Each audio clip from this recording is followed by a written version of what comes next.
to find someone to cover my practice for the next year. And it took some scrambling. But we got it done. And then November 30th, we were mobilized at Sears Hall in Portland. We spent a couple of days there. Then we flew to Fort Bragg, which is now Fort Liberty. We spent about a month there on the ground with additional training, getting new uniforms and stuff like that. And then we landed in Bagram in January 2004. And then I was boots on the ground until October 2004. Then we went back to Fort Bragg for another week to turn in all our equipment, psych evaluations, some mandatory briefings on how to integrate yourself back into society. And then I had a little bit of leave that I had accumulated, and I was released from active duty November 1st. So I was gone 11 months with about 6 weeks notice. All right, so got a bunch of pictures here. This is just Sears Hall. This is the day we loaded out. Some pictures here.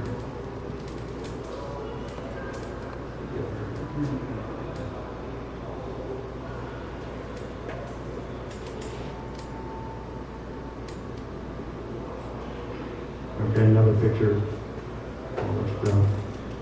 We took a contract flight to Air Force Base. And then when we got to Fort Bragg, it was 2004, so this was like just 2.5, just a little over 2 years after we invaded. We invaded Afghanistan in November 2001. So 2003, 2003, so it was just a little over 2 years. And they were still ramping up. A lot of mobilization was going on, and they didn't have a place to put us. We were in this gymnasium for about a week, in cots. We made the best of it, though. We could. Here's Colonel Lopez giving some small arms training. I require a side picture with the pistol. And then we're out on the range here. And it's raining, in the rain. This is December, so it was chilly. Everybody's got their snivel gear on. And say in the Army, if it ain't raining, it ain't training. And then finally, reloading on the C-17. We've got our DCUs on, desert camouflage uniform, on our trip to Afghanistan. This is what looks like the comforts of a C-17 on the inside.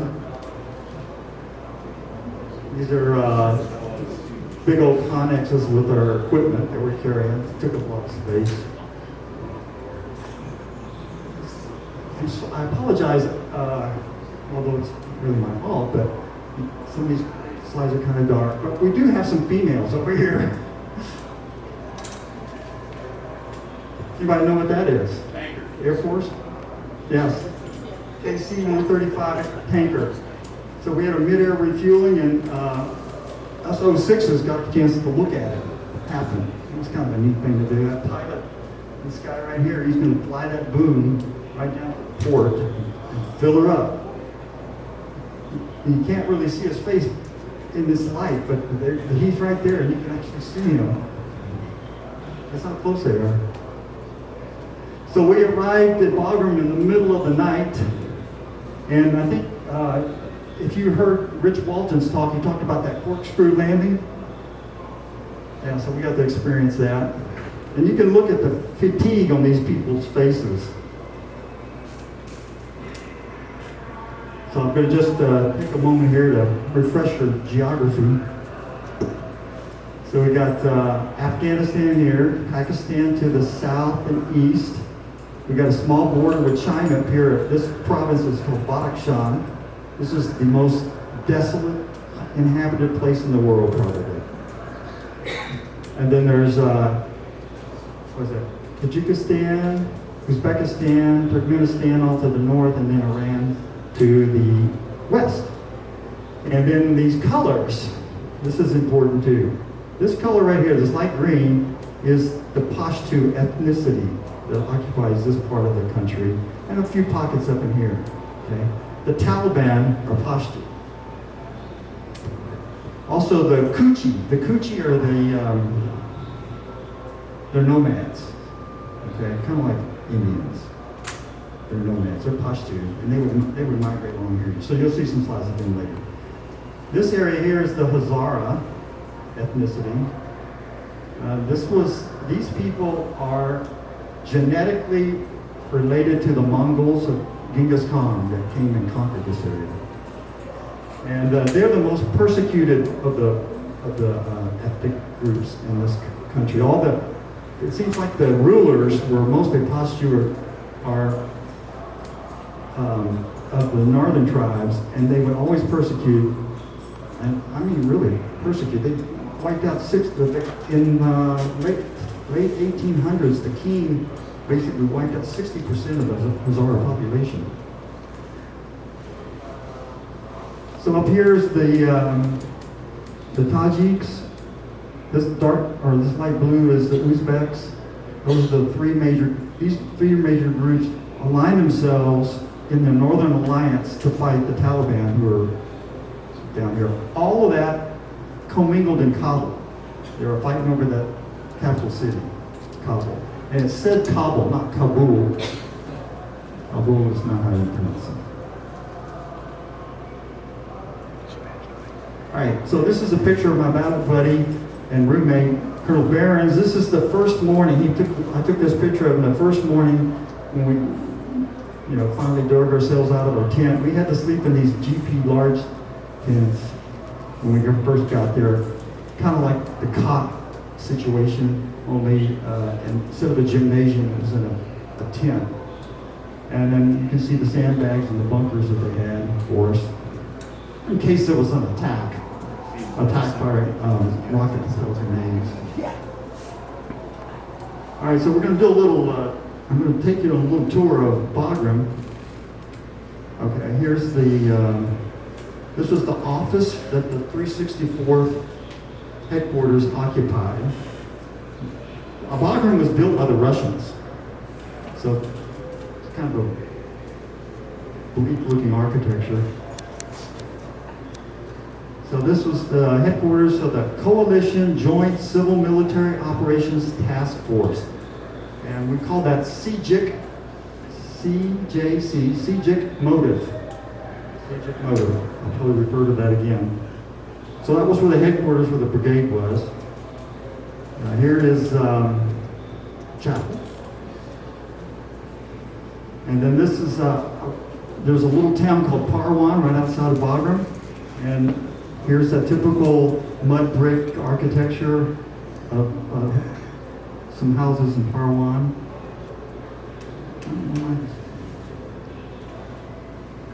Another one. And then there were a number of old Russian airframe carcasses littering the Bagram airfield. I just took this picture.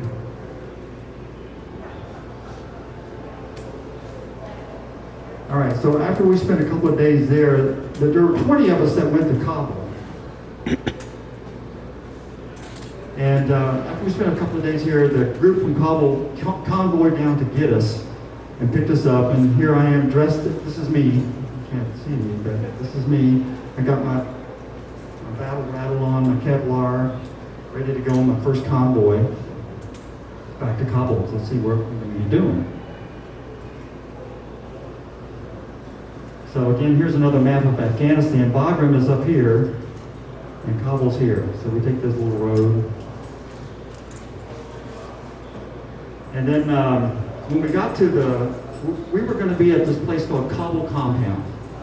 After I left, a couple of years later, they renamed it Camp Eggers. But it was called Kabul Compound. It's a small compound. I got a picture I'll show you in just a minute. We got there, and they immediately said, we've got to take you to your quarters. We thought we were going to live on Kabul Compound, because that's the unit that we were replacing. They lived on Kabul Compound. But this was during the early part of the buildup, and it was growing so fast they didn't have enough housing for us. So they put us in these safe houses. which were in a neighborhood. The Cobble compound was a series of houses. It was kind of like a cordoned off group of houses in the neighborhood that they occupied. And this was an upper class neighborhood. Believe it or not, this is an upper class house. But it hadn't been occupied in a long time, and they had just got a lease on it. And they were going to put us in it. We had 2 stories. There was going to be 10 of us upstairs and 10 of us downstairs. And this is how we were welcomed to it. And it doesn't look like much, and it is not much, I'll tell you. This is the upstairs bathroom that 10 of us were going to share, and 5 of us were 06s, 4 04s, and 4 05s and 1 04, and 3 of them were females. And we had this bathroom, and you can't see, it doesn't show up in the slide, but this is just tile that's just all stained and nasty looking. And in this mirror is a 20-gallon hot water heater for us. So there were some challenges those first few weeks, I'll tell you. Getting ready. This is looking out at the balcony. I was on the 2nd floor. The field grade room on the 2nd floor, the company grade room on the 1st floor. So this is looking out our balcony at our yard. And that first picture was taken from over here. So we have a swimming pool, full of concertina water and all kinds of nasty water. And again, everything's dead because this is January, and there was just garbage all over the place. There was no electricity. So this is a few months later. This is how we fixed up our room. Paul and I shared a room. Pictures for sent home. And then this is what it looked like later in the spring when things blossomed and we kind of cleaned it up, pulled out the vegetation, made a parking lot, and filled in that swimming pool for our vehicles. We rode around in these, we call them non-tactical vehicles. Basically, this was a very common Toyota Prado, which was kind of like a 4Runner. And you can see we got our sandbags up now.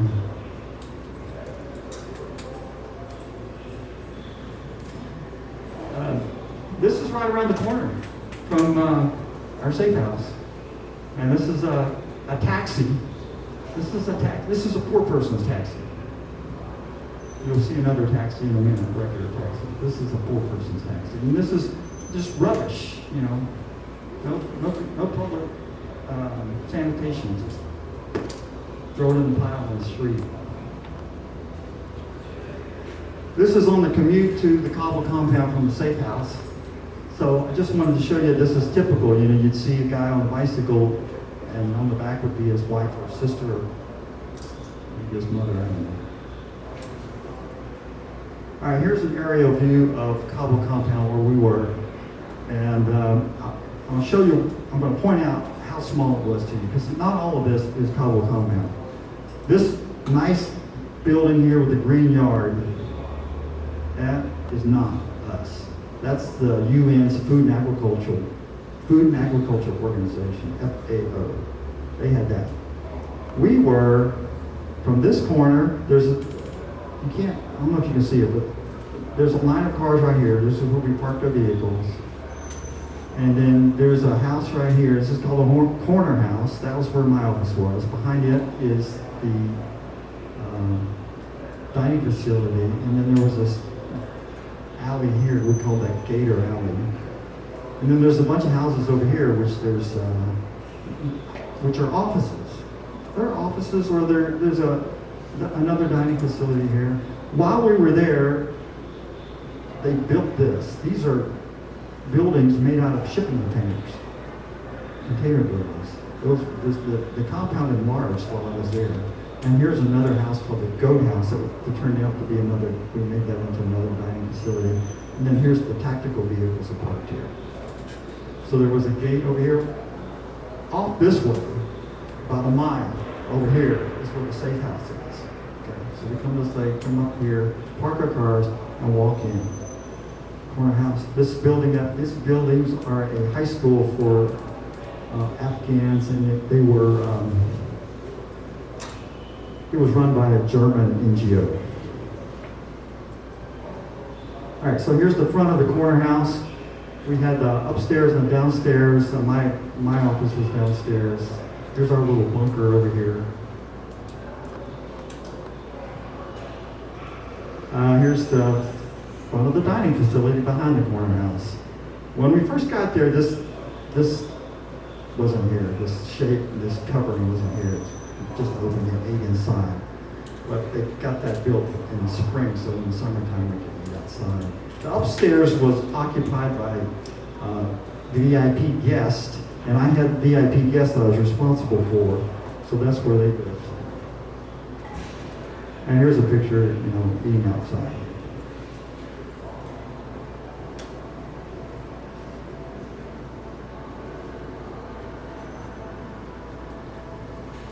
I don't understand my pants.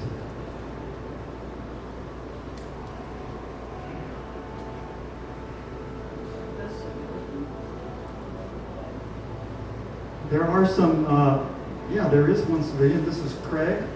Here's pictures of him. He is my buddy. And then there's interpreters back here. It's like stuck.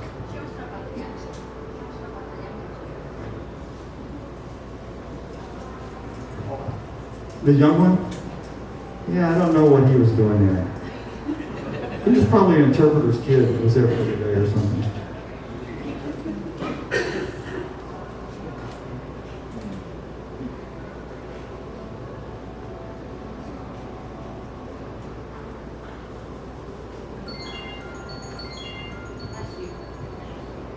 Oh my goodness. We are not going to. I can't put this thing up here.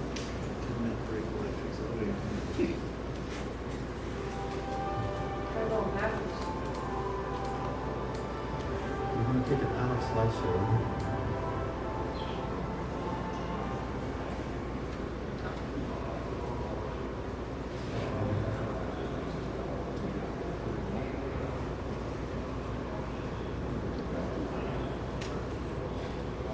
It's like it's stuck.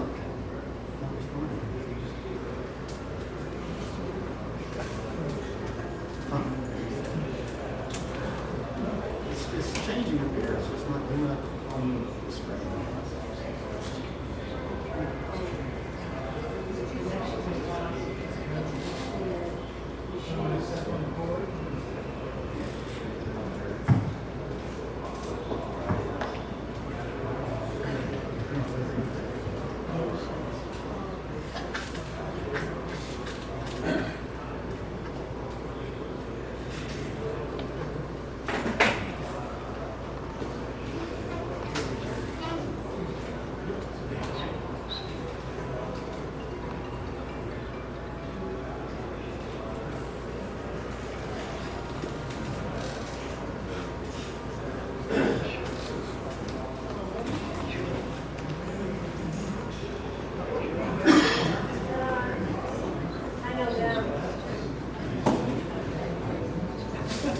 Start over so you can get the legs.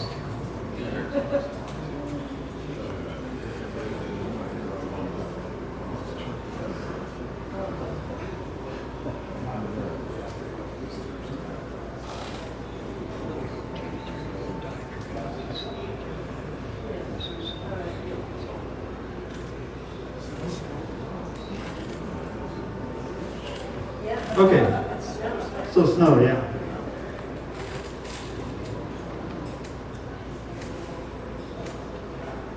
My desk. All right. We'll take a little tour of Kabul. This is the King's Palace, the Ruliman, and it was destroyed during the Civil War. This is the other side of it, taken from the Canadian compound called Camp Julian. And they let us go in and look at it. We took some touristy pictures of this damaged building. I wanted to show you this because this picture was taken in 2004 when I was there, and this picture was taken in 2020. That's what it's supposed to look like. Because that's actually a couple of $1 million of rehabilitation. All right, so again, some more pictures of Kabul. Just you see a fort, old mud brick fort with a tank in front of it. Right up there. This is what I call middle class housing. We lived in the upper class. This is the middle class, and this is the lower class. Okay, build these mud on the side of the hill. There's your taxis. This is the middle class taxi, not the horse-drawn corporate taxis.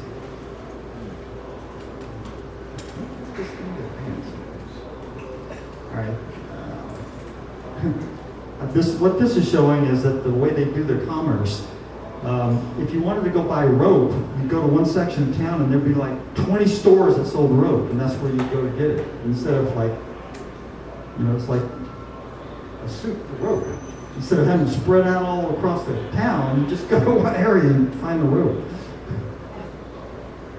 We got there right at the end of Ramadan, and this is taken from up high into our neighborhood, but I don't know if you can see, but this is blood. Right?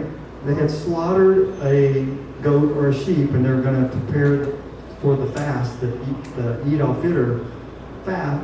Break their fast, and they're going to celebrate that holiday. All right. So this picture over here is the Kabul University, but this road goes all the way up here. I don't know if you can see this little black dot. That's Darul Aman. That's that king's palace. And Hindu Kush Mountains surrounded. All right, there's the Kabul River. And then it had these bazaars on both sides where people would sell stuff, markets.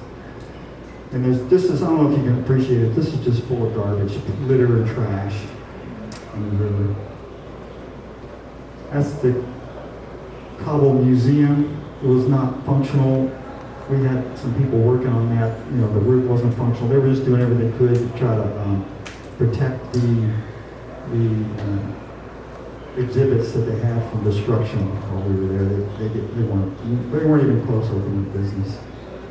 Largest mosque in Kabul.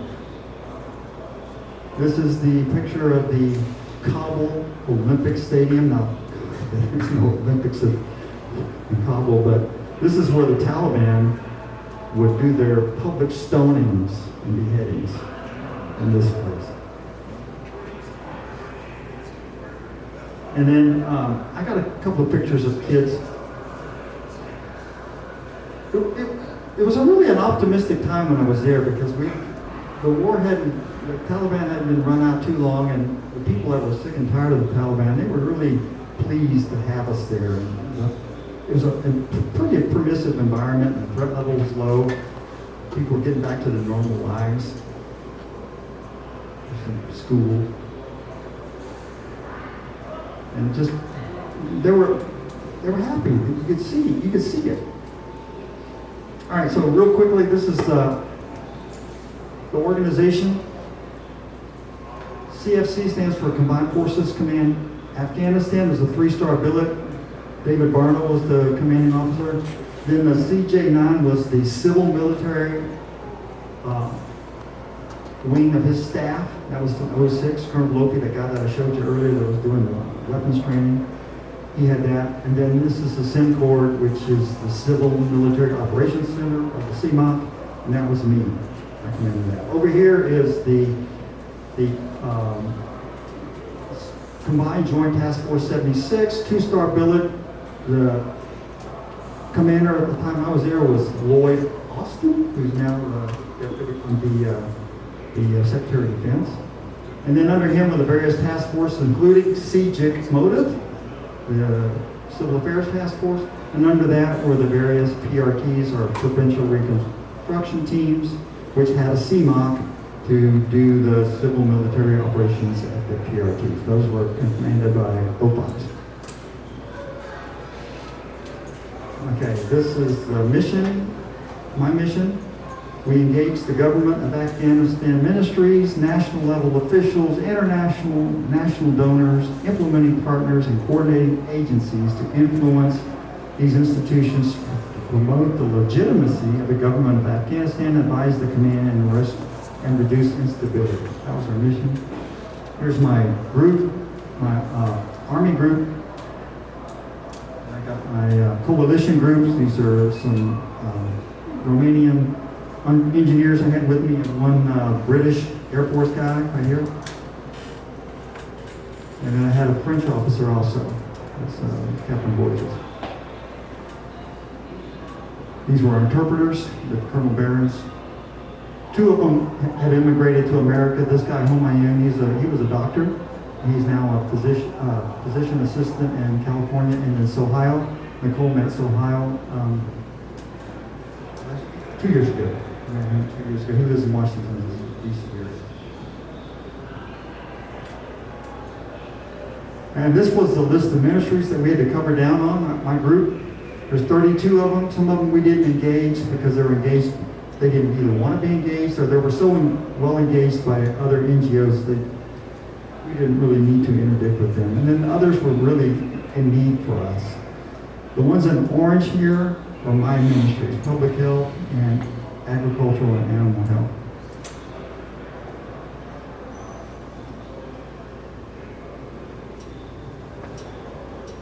So animals, not surprisingly, are a big part of their economy.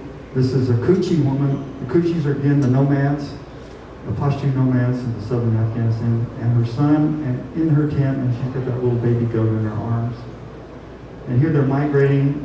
We went on a convoy, and we saw them migrating down the road. They got the little baby goats lashed on top of that camel. Here you see a guy using oxen to plow his field, a typical mud brick house. And then, this is in the province of Ghazni, in front of the governor's mansion. We call it mansions, what is governor's houses, basically.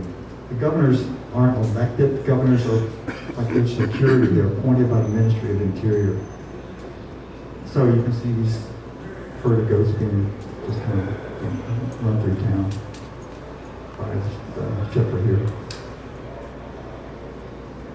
Here I'm meeting with another veterinarian. This is if you remember from that mission, we had to meet, we wanted to meet with other OGO, other government organizations, and this guy worked at the embassy. He was a good friend of mine before I went to Afghanistan, and he came after I got there, and we would work together on these, and we'd go out and do missions, because he didn't have the luxury of travel that I had. The force protection structure was such that we could travel.